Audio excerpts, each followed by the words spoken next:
তাকে ছাড়তে হবে। অবাক হয়ে গেল, কেন? কোর্টে লেখা যে তিনি এই বাড়িটা শেঠ লক্ষ্মী চাঁদের নিকটে বন্ধক রেখে অর্থ আনলেন, নির্ধারিত সময়ে অর্থ পরিশোধ করতে পারেননি বলে লক্ষ্মী চাঁদ ওই বাড়িটা দখল নেবে। কোর্ট থেকে একটা কাগজ এসেছে। ঘটনাটা 1950 সাল। এটা কোনো গল্প নয়, বাস্তবিক একটি লীলা। এই লীলাটি সংগঠিত হয়েছে ভারতের উত্তরপ্রদেশের আলিগড় শহরে। আর এই লীলাটি যে গ্রন্থে পাবেন, ভক্তাধীন ভগবান, এই গ্রন্থটি লিখেছেন সোমনাথ নন্দী। এটা কোনো গল্প নয়, রূপকথার গল্প নয়, এটা বাস্তব একটা লীলা। তবে মনে রাখবেন, উকালতি একটা মহান পেশা।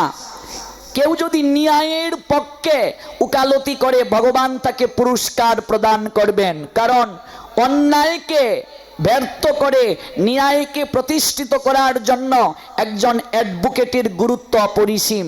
কিন্তু তিনি যদি অর্থের জন্য ন্যায়কে অন্যায় বানান, এই জজ কোর্টে তার ধরা না পড়লেও উপরে একটা কোর্ট আছে কি নেই, ওই জায়গায় সিসি ক্যামেরা আছে কি নেই, সেই জায়গায় তাকে কেউ বাঁচাতে কোনো অ্যাডভোকেট আসবে না। কেন বললাম? আজকে আমরা যে লীলা আস্বাদন করছি, আমাদেরকে কোর্ট কাছারির গল্পও শুনতে হবে, এই জন্য আমি এই কথাগুলো বলছি। স্ত্রী বলে উঠলেন, তুমি এত টাকা পেলে কোথায়?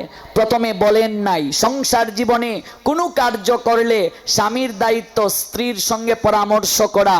মনে রাখবেন, এই জন্য এটাকে সংসার বলে। সমযোগ সার, দুজনের মাঝে সমতা থাকতে হবে। অনুসারের উচ্চারণটা মর মতো হয়, সংযোগ সার। অনুসার ম, সম মানে সমতা, সার মানে অমৃত। স্বামী স্ত্রী দুজন মিলে সিদ্ধান্ত নেবে। কিন্তু বহু পরিবারে দেখা যায় অনেক স্বামী স্ত্রীকে কোনো গুরুত্বই দেয় না, একা একা সিদ্ধান্ত নেয়। এটা উচিত নয়। একটা কোনো কার্য করতে গেলে দুজন মিলে সিদ্ধান্ত নেওয়া প্রয়োজন। তিনি আমার অর্ধেক অঙ্গের অধিকারিণী। সং মানে সাজা, সার মানে অমৃত। দুইজন যদি কৃষ্ণ নামে প্রেমে সাজেন, সংসারে অমৃত খুঁজে পাওয়া যাবে। তাই গোপাল দাস শর্মা প্রথমে তিনি বলতে চাননি, কিন্তু স্ত্রীর পীড়াপিড়িতে তিনি বলতে বাধ্য হলেন, ওগো তুমি ক্রোধান্বিত হয়েও না। কি করব, দেখো বিপদে পড়ে গেছি। আমি সারা জীবনে 1 টাকাও সঞ্চয় রাখিনি। বন্ধুরা আমায় কথা দিয়েছিল, কথা দিয়ে তারা কথা রাখে নাই। আমি কন্যা দায়গ্রস্ত পিতা, বিবাহের দিন ধার্য হয়ে গেছে, তাই বাড়িটা বন্ধক দিয়ে আমি অর্থ এনেছি। স্ত্রী মাথায় হাত দিয়ে মাটিতে পড়ে গেলেন। কি করলে? একটাই সম্বল বাড়ি, এটাকে তুমি মহাজনের কাছে বন্ধক দিয়ে অর্থ নিয়ে আসলে। ওগো, সঠিক সময়ে যদি পরিশোধ করতে না পারো, আর এলাকার ওই শেঠ লক্ষ্মীচাঁদ মহাজন, ও খুব ধূর্ত, ও এতটাই সুদকুর যে পরিশেষে যদি আমাদের সহায় সম্বল হারাতে হয়, আমি 6 মাসের সময় তার কাছ থেকে বলে এনেছি। আমি চেষ্টা করবো এই 6 মাসের মাঝে আমি তার অর্থ পরিশোধ করতে। নির্ধারিত সময়ে বিবাহের কার্য সম্পাদিত হলো। সপ্তাহ থেকে পক্ষ, তারপর মাস, এইভাবে 6 মাস অতিক্রান্ত হওয়ার পূর্বেই গোপাল দাস শর্মা তার কথা রাখলেন। তিনি সেই এলাকার নামী মহাজন শেঠ লক্ষ্মী চাঁদের বাসায় গিয়ে অর্থ তাকে ফিরিয়ে দিলেন, সব মিটমাট করে নিলেন। কিন্তু কয়েকদিন পরেই গোপাল দাস শর্মা যেন আকাশ থেকে মাটিতে পড়লেন। তার বাড়িতে একটা উকিল নোটিশ আসলো। উকিল নোটিশ কি? কোর্ট থেকে কাগজ এসেছে, এই বাড়িটা তাকে ছাড়তে হবে। অবাক হয়ে গেল, কেন? কোর্টে লেখা যে তিনি এই বাড়িটা শেঠ লক্ষ্মী চাঁদের নিকটে বন্ধক রেখে অর্থ আনলেন, নির্ধারিত সময়ে অর্থ পরিশোধ করতে পারেননি বলে লক্ষ্মী চাঁদ ওই বাড়িটা দখল নেবে। কোর্ট থেকে একটা কাগজ এসেছে। ঘটনাটা 1950 সাল। এটা কোনো গল্প নয়, বাস্তবিক একটি লীলা। এই লীলাটি সংগঠিত হয়েছে ভারতের উত্তর প্রদেশের আলিগড় শহরে। আর এই লীলাটি যে গ্রন্থে পাবেন ভক্তাধীন ভগবান, এই গ্রন্থটি লিখেছেন সোমনাথ নন্দী।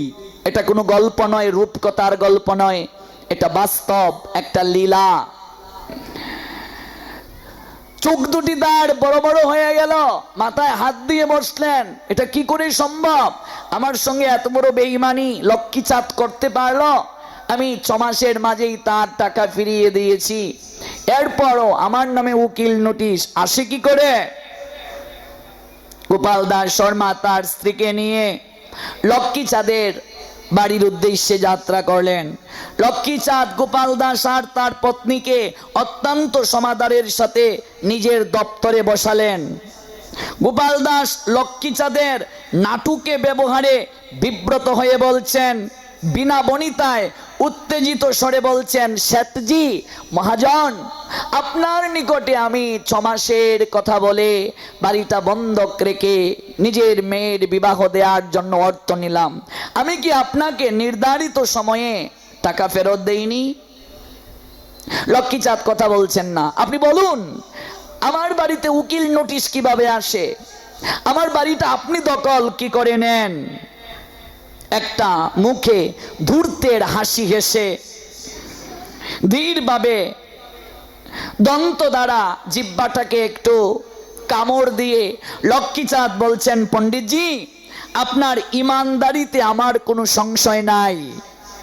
সমস্ত কর্য আপনি সুদ সহ আমায় ফেরত দিয়েছেন, কিন্তু পণ্ডিতজি, আপনার বাড়িটা আমার খুব পছন্দ হয়ে গেছে। আপনি টাকা নিয়ে নিন, যে টাকা আপনি আমায় দিয়েছেন, কিন্তু বাড়িটা আমার চাই। লক্ষ্মীচাঁদ যখন এই কথা বলল, গোপাল দাস শর্মার স্ত্রী বলছেন, বাবুজি, আপনি এটা কি বলছেন? এই বাড়িটি আমাদের মাথা গুজার সম্বল, আমরা বাড়িটা আপনাকে দিলে আমরা কোথায় যাব? আর এই টাকা আমাদের প্রয়োজন নেই, এটা আমার শ্বশুর শাশুড়ির স্মৃতি রয়েছে এই বাড়িতে। গোপাল দাস শর্মা বলছেন, আমার পূর্বপুরুষরা এই বাড়িতে অবস্থান করেছেন, কত সুখ দুঃখের ঘটনা এই বাড়ির সঙ্গে তাদের রয়েছে। আমি পরম্পরায় তাদের পুত্র, তাদের রক্ত আমার শরীরে বইছে। আমি আমার পৈতৃক নিবাস ছেড়ে কোথাও যেতে পারবো না। দেখবেন অনেক মা বাবা আছেন, বৃদ্ধ বৃদ্ধা হয়ে গেছেন, ছেলে মেয়ে শহরে থাকে, কিন্তু মা বাবা বলেন না, আমি আমাদের পৈতৃক নিবাস ছেড়ে কোথাও যাব না। একটা টান থাকে, নারী টান গ্রামের বাড়ির সঙ্গে। মনে রাখবেন, আপনি যে জায়গায় যান না কেন, আপনার সন্তান দিগকে অবশ্যই আপনার পৈতৃক নিবাসে একবার নিয়ে এসে বিয়ে করে আপনার পৈতৃক নিবাসে এসে বউকে পৈতৃক নিবাসের মাটিতে প্রণাম করাবেন, তাহলে পূর্বপুরুষরা আশীর্বাদ বর্ষণ করেন। আমরা অনেকেই কর্তব্যের তাগিদে বিভিন্ন জায়গায় বাসা করে থাকি, কিন্তু গ্রামের বাড়ির সঙ্গে আমরা সম্পর্কই রাখি না। গ্রামের বাড়িতে একটা স্মৃতি রাখুন, এটা আপনার পূর্বপুরুষদের স্মৃতি বহন করছে এই জায়গায়, তাদের আশীষ রয়েছে এই জায়গায়, কত সুখ দুঃখ, কত আনন্দ বেদনা এই মাটির সঙ্গে তাদের জড়িয়ে আছে, লুকিয়ে আছে। ঠিক না বেঠিক বাবা? অবশ্যই তার সঙ্গে আমাদের একটা সম্পর্ক থাকা প্রয়োজন। আমরা যেখানেই থাকি, যত বাসা করে শহরে থাকি না কেন, অন্তত বছরে একবার হলে গ্রামের বাড়ি যান সবাইকে নিয়ে, এটা আনন্দের বিষয়। কিন্তু আমরা সেই গ্রামের সঙ্গে আর সম্পর্ক রাখতে চাই না। নিজের জন্ম মাটিকে যারা অস্বীকার করে, নারীর টানকে যারা অস্বীকার করে, তারা আর যাই হোক প্রকৃত মানুষ হতে পারে না, প্রকৃত ধার্মিক হতে পারে না, সৎ ব্যক্তি হতে পারে না। কান্না জুড়ে দিলেন গোপাল দাস শর্মা, আমার পৈতৃক নিবাস আমি কিছুতেই বিক্রি করতে পারবো না। কর্কশ স্বরে শেঠ লক্ষ্মীচাঁদ বলে দিল, ভালো মুখে বলেছিলাম, যখন দেবেই না, তাহলে তোমার সঙ্গে পণ্ডিতজি দেখা হবে, আমার কোর্টেই দেখা হবে। ফিরে যাও, তোমার যদি লাঠির জোর থাকে তাহলে তুমি আটকিও, তোমার বাড়ি আমি দখল নেব। বর্তমানে জোর যার মূল্য, আজকে যারা লাঠির জোর দেখাচ্ছে যে আমার অনেক লাঠি রয়েছে, তোমার জমি দখল করা আমার বা হাতের কাজ, তোমার বাড়ি দখল করা আমার বা হাতের কাজ। দুর্যোধন লাঠির জোর দেখিয়েছিল, ভগবান কৃষ্ণ সন্ধির প্রস্তাব নিয়ে গিয়েছিলেন। এই কথাগুলোর দ্বারা সমাজকে শিক্ষা দেয়া হয়, এই লীলাগুলো মাঝে মাঝে ভগবান ঘটান জগৎকে শিক্ষা দেওয়ার জন্য। শক্তির কথা, ভক্তির কথা, জন্ম জন্মের মুক্তির কথা, জীবন